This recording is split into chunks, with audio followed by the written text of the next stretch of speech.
Malar's kitchen பார்க்கும் உங்கள் அனைவருக்கும் என்னுடைய அன்பான வணக்கம். இன்றைக்கி சிக்கன் ஃப்ரை எப்படி சிம்பிளாக நல்லா ரோஸ்ட்டாக ஃப்ரை பண்ணலாம் தான் நம்ம பார்க்க போகிறோம். வாங்க இந்த சூப்பரான நல்ல எம்மியான சிக்கன் ஃப்ரை எப்படி செய்யுதுன்னு பார்க்கலாம். ஸ்டவ் ஆன் பண்ணி கடாயில் ஒரு 2 டேபிள் ஸ்பூன் எண்ணெய் சேர்த்துருக்கேன். எண்ணெய் ஹீட் ஆனதும் 1 டீஸ்பூன் சோம்பு, 6 லவங்கம், ஏலக்காய் 3, பிரிஞ்சி இலை 2 இதை சேர்த்துக்குவோம். சோம்பு நல்லா பொரிஞ்சு எல்லாமே நல்லா வாசனை வரட்டும்.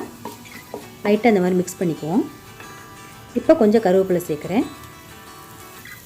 சேர்த்த பின்னாடி 2 பெரிய வெங்காயத்தை கட் பண்ணி சேர்த்துக்கிறேன். வெங்காயம் சீக்கிரமாக வதங்கணும்னு கொஞ்சமாக உப்பு சேர்த்து இதை நல்லா வதக்கி விட்டுக்கலாம். வெங்காயம் நல்லா பொன்னிறமாக மாறணும், அது வரைக்கும் இதை வதக்கிக்கணும். வெங்காயம் நல்லா பொன்னிறமாக மாறியதும் இதில் 2 சின்ன சைஸ் தக்காளியை கட் பண்ணியிருக்கேன், இதை சேர்த்துக்கிறேன். தக்காளியை சேர்த்து தக்காளி நல்லா பேஸ்ட்டாக வதங்கணும், அது வரைக்கும் இதை வதக்கிக்குவோம்.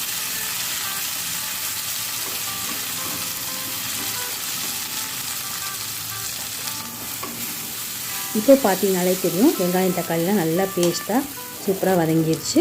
இதில் 1 டேபிள் ஸ்பூன் இஞ்சி பூண்டு விழுது இப்போ சேர்த்துக்கிறேன். இஞ்சி பூண்டு விழுதுடைய பச்சை வாசனைலாம் போகும் வர இதை நல்லா வதக்கலாம்.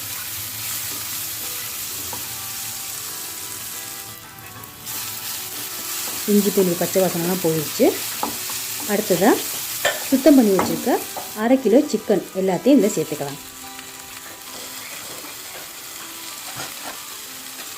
சிக்கனை சேர்த்துட்டு இதை நல்லா மிக்ஸ் பண்ணிக்கலாம்.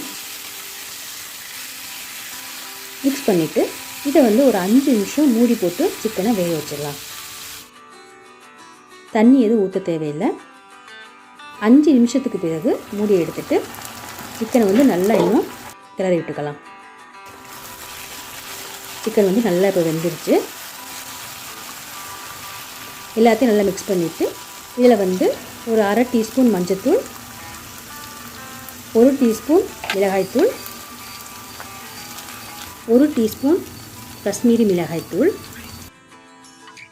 1 டீஸ்பூன் மல்லித்தூள், 1/2 டீஸ்பூன் கரம் மசாலாத்தூள், கடைசியாக சிக்கனுக்கு தேவையான அளவு உப்பு இது எல்லாத்தையும் சேர்த்துக்கணும். சேர்த்துட்டு எல்லாத்தையும் நல்லா சிக்கன் கூட மிக்ஸ் பண்ணிக்கலாம். மல்லித்தூள் மசாலாத்தூளுடைய பச்சை வாசனைலாம் போகிற வரைக்கும் இதை 2 நிமிஷம் இந்த சிக்கனோட வதக்கிக்கலாம். ஒரு 2 நிமிஷம் கழித்து இதை மூடி வச்சு ஒரு 2-3 நிமிஷம் நம்ம வேக வைக்கலாம். இப்போ மூடி எடுத்துடலாம். ஸோ சூப்பராக நல்லா ரோஸ்ட் ஆகிடுச்சு. சிக்கன்லாம் நல்லாவே வெந்துருச்சு. இந்த சிக்கன் ஃப்ரை நல்ல டேஸ்ட்டாக ரொம்ப எம்மியாக இருக்கும். நீங்களும் கண்டிப்பாக அதை வீட்டில் செஞ்சு பாருங்கள். செஞ்சு பார்த்துட்டு எப்படி இருக்குன்னு மறந்துடாமல் கமெண்ட்ஸில் சொல்லுங்கள். கடைசியாக கட் பண்ணி வச்சுருக்க கொத்தமல்லி இலைகளை மேலே தூவிடலாம். சூப்பரான நல்ல சிம்பிளான சிக்கன் ஃப்ரை ரெடி ஆயிடுச்சு. இந்த வீடியோ உங்களுக்கு பிடிச்சிருந்துச்சுன்னா மறக்காமல் வீடியோ கீழே லைக் பண்ணுங்கள், ஷேர் பண்ணுங்கள். இது வரைக்கும் நீங்கள் மலர்ஸ் கிச்சனுக்கு சப்ஸ்கிரைப் பண்ணலன்னா மறந்துடாமல் சப்ஸ்கிரைப் பண்ணிடுங்க. மீண்டும் பார்க்கலாம். நன்றி, வணக்கம்.